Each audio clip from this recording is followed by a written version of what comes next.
आयो लाल सभई चओ झूलेलाल, बोल बाबा साईं गुरमुखदास साहिब की जय।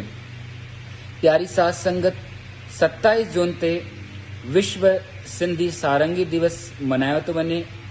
इन जे लाइ पाण सभिनि सां निवेदन था कयूं कि 27 जून जे ॾींहुं तव्हां सभई पंहिंजे घर में सिंधी सारंगी यूट्यूब मां कढी करे उनखे तव्हां ॿुधंदा या का बि अहिड़ी सिंधी धुन ॿुधंदा, ताकि असां इन सिंधी धुन जे माध्यम सां पंहिंजे सिंधियत खे पाण वधाए सघूं। और असांजी जेकी सिंधी सारंगी आहे, असांजे सिंधी समाज जे जेके वाद्य यंत्र आहिनि, उन्हनि वाद्य यंत्रनि में प्रमुख जेको यंत्र आहे वाद्य जो, इहो सारंगी आहे। इन जे लाइ असां इन सारंगी खे भुलिजूं न।